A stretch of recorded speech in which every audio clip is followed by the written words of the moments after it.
Amigos de Calzada Política, dentro de lo nuevo que hay que comentar sobre el gobierno independiente son las designaciones que se empiezan a hacer del gabinete y ya tenemos desde el primer día, desde el primer sábado ya en casi a la medianoche y el domingo en la madrugada tuvimos las primeras nominaciones tanto del secretario de gobierno como del jefe de seguridad. Pero también después ya vinieron otras, tanto el domingo como el lunes. ¿Qué es lo que sobresale aquí de este aspecto, Gilberto?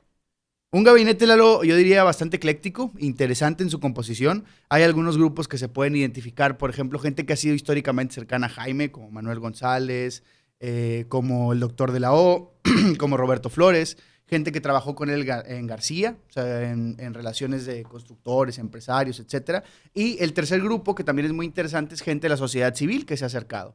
O sea, por ejemplo, Miguel Treviño como jefe de la oficina de la gobernatura, pues él fue uno de los grandes protagonistas de esta parte de empujar que hubiera una tercera vía desde el lado ciudadano y hoy está ahí influyendo en la política pública. Está Fernando Elizondo, que en un momento fue rival, que en un momento también fue medio activista ciudadano, que fue un actor muy relevante para que el triunfo de Jaime pudiera darse. Ahí está con una figura nueva que ya aclaró que no será vicegobernador, sino que será más bien un puesto que ayude a la consecución de objetivos y mucho más ejecutivo que otra cosa.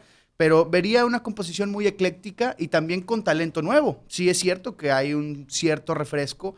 Por ejemplo, Luz Natalia Berrún en Desarrollo Social, pues es una mujer que ha estado toda su vida en la academia, con buenos resultados dentro de la universidad, reconocida en ese ámbito y que está llegando por primera vez a un puesto de función pública de esta naturaleza y este tamaño. Y será interesante también conocer cómo esta gente que es especialista en ciertas áreas académicamente empieza a desempeñarse en el ámbito público y sobre todo una secretaría que fue muy señalada durante el tiempo de transición porque recordaremos que se la querían dar a Carlos Pacheco, que es un funcionario que, si mal no recuerdo, la tuvo con Yarrington un tiempo sí, fue corto. secretario de Desarrollo Social con Yarrington. Pero que se sabe que su expertise es en sistemas computacionales y muy particularmente en sistemas para ganar elecciones. Así que sonaba bastante cuestionable que alguien que es experto en sistemas para ganar elecciones tuviera el padrón de los pobres del Estado y la posibilidad de programas de ayuda hacia los pobres del Estado. Pues eso de todas luces sonaba mal, pero son cosas que sí se fueron recomponiendo o al menos dándoles una perspectiva distinta en el camino. Así que yo creo que al menos de entrada suena interesante la composición de nombres. Interesante y hay algunas cosas que ahorita vamos a comentar en lo particular, pero a ti, Ángel, algo que quieras que creas tú que sobresale en general de todo el grupo. Sí, no, un par de aspectos importantes, o quizá tres. Uno de ellos es que en el listado original que se mandó por Facebook para que la gente opinara o votara, había muchos más hombres que mujeres, y eso se corrigió. O sea, al final de cuentas, esa parte habla de que hay alguien que toma ahí en cuenta las cosas importantes, porque habían aparecido demasiados nombres de hombres, o sea, y pocos de mujeres. Y entonces eso ahorita es una característica del gabinete hasta dónde va, que está más o menos equilibrado en cuestión de equidad de género, ¿no? O sea, es una parte importante. La segunda es que en uno de los nombramientos iniciales, que el primero, o sea, por razones de seguridad, se nombra a un general del ejército como el encargado de la seguridad pública. Pero el día de ayer, por ejemplo, se nombra a un encargado de seguridad en el área ministerial, que es de la Marina.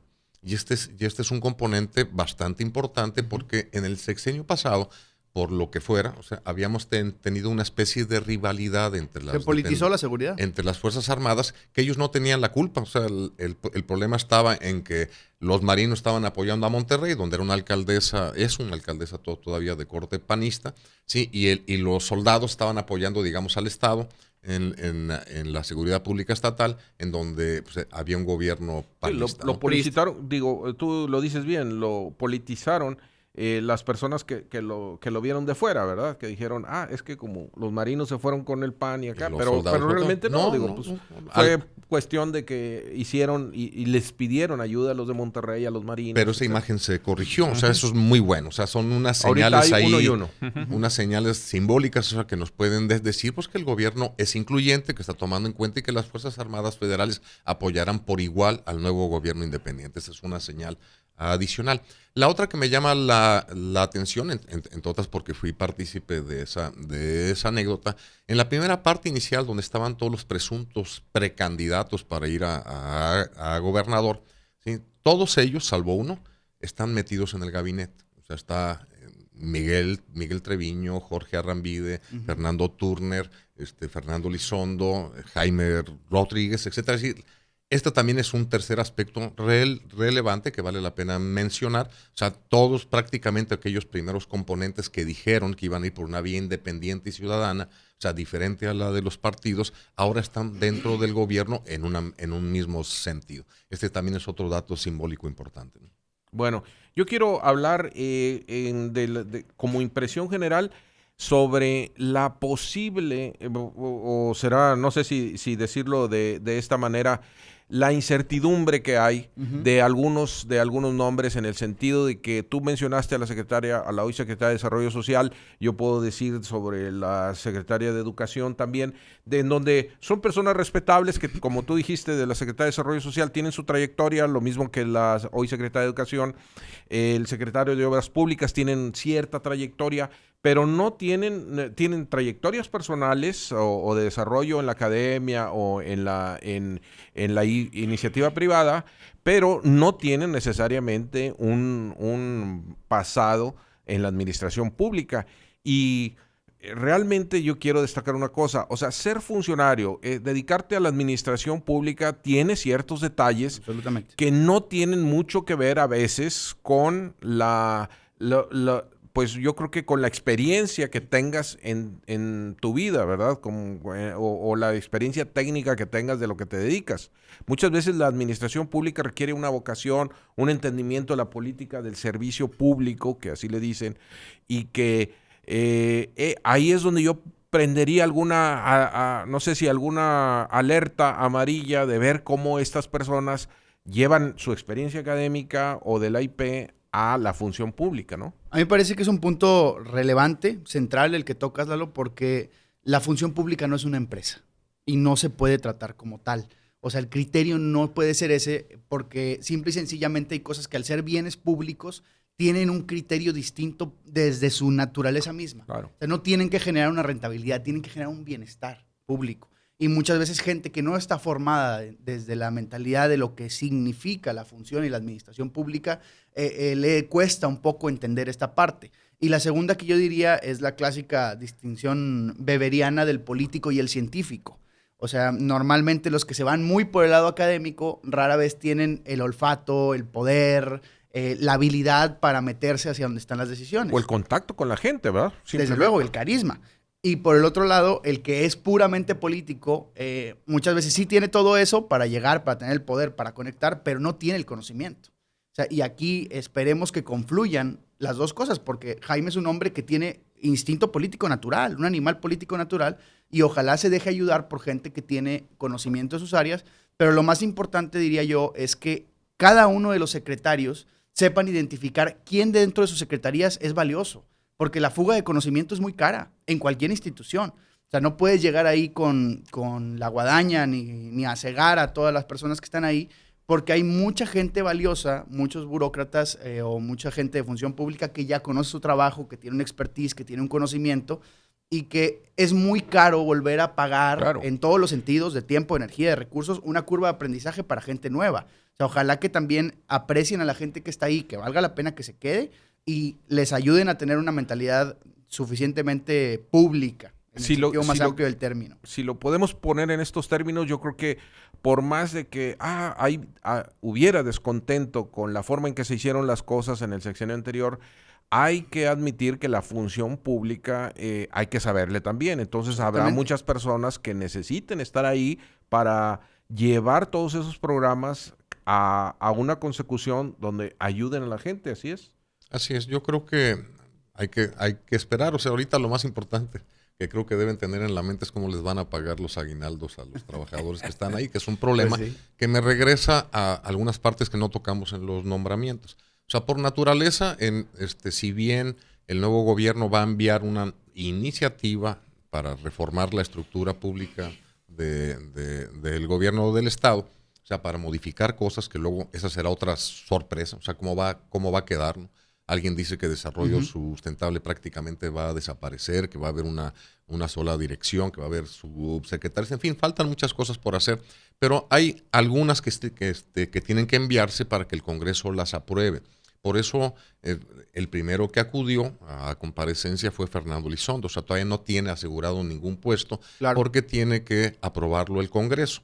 Yo no creo que tenga problema, pero aún así habla de la nueva composición inédita, o sea, es decir, por fin, ¿no?, el Congreso está siendo, digamos, un contrapeso, el Poder Legislativo del Poder Ejecutivo. O sea, de alguna manera, quién sabe en qué termine, ¿no? Pero ahí están empezando. Y yo no creo que vaya a tener problemas para que se apruebe la figura de Fernando Elizondo. Y lo menciono porque si se aprueba su figura, ahí estaría una parte medular de los resultados del resto de los miembros del gabinete. Algo que se ha manifestado anteriormente es que va a haber transversalidad. ¿Qué significa esto? Que todos van a estar trabajando en conjunto para tratar de resolver asuntos comunes. Por ejemplo, si hay pobreza extrema alimentaria, todos se pondrán de acuerdo, educación, todos, o sea, economía, etcétera, para generar asuntos que le vayan a pegar a eso. Esta es una nueva forma de gobernar. Y este nuevo estilo, pues probablemente nos vaya a ir bien o mal. Yo espero que bien. Y Fernando Elizondo sería la cabeza de esto. Por eso él dice, no voy a ser el vicegobernador, sino voy a ser ahora sí un coordinador de proyectos. Y está muy bien. El otro asunto que no hemos mencionado es el de la Procuraduría. O sea, aquí mismo nos han dicho en estos micrófonos que se va a generar la Fiscalía General. Y entonces, y que dependerían la Procuraduría y la seguridad pública de esa nueva fiscalía.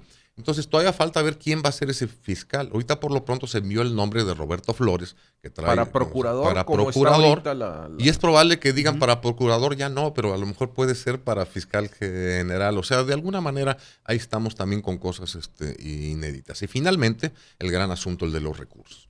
O sea, la tesorería, ¿no? O sea, ¿quién va a estar a cargo de las finanzas? Que ahorita todo el mundo dice que es muy fácil, ¿no? O sea, abres el cajón y no hay nada, ¿no? Entonces dices oye, pues igual pues puedes dar el mejor reporte, ¿no? Decir lo que entró, salió, ¿no? Entonces, de alguna manera, esas son partes medulares que todavía no están puestas sobre la mesa y que hay que esperar a ver qué pasa. Y que se conecta con lo que decías, Ángel, de esta nueva dinámica política que las circunstancias están generando, muy interesante, y creo que ojalá resulte afortunada para el Estado, pero tenemos una primera manifestación en el tema de la tenencia. O sea, en campaña todo el mundo, por obvias razones, dijo no va. No a la tenencia y ahora siempre... Elizondo siempre dijo, desde candidato, que él no podía asegurar quitarla porque ya sabía cómo estaba el animal, ¿no? Cómo estaba el abarrote adentro. Hoy por hoy, los diputados, creo yo, la están jugando muy sencilla, pero inteligente. Están diciendo, bueno, pues vamos a preguntarle a la gente. O sea, es como si le preguntaras a alguien si quiere que le des un fajo de billetes en la mano. Pues es muy difícil que te diga que no.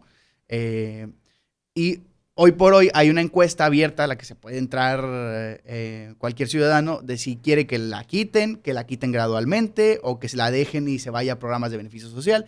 Evidentemente se va a volcar la abrumadora mayoría a que la quiten, o cuando menos que la quiten gradualmente, y van a meter en un lío político al nuevo gobierno del Estado, porque Elizondo dijo, pues no está el horno para bollos, no puedo quitarme los pocos recursos que tengo, dado el... Bueno, Jaime Rodríguez también ya lo dijo, ¿no? Que ya lo dijo, y aparte sigue la danza de las cifras, ¿no? O sea, en menos de un año o año y medio, hemos pasado de decir hay 60,000 millones a esta última cifra de 100,000 millones que se dijo hace menos de 24 horas. Entonces, ¿cuál es la cifra real? ¿No? Que también hay que tener ¿Cuál es la cifra real? Bueno, si me permiten, esto es para terminar. Yo creo que el Congreso tiene que trabajar rápido, sobre todo por lo que estamos diciendo, en la nominación del secretario. Ya está ahí, del secretario de Finanzas, del tesorero, porque ya está ahí la nominación de Carlos Garza.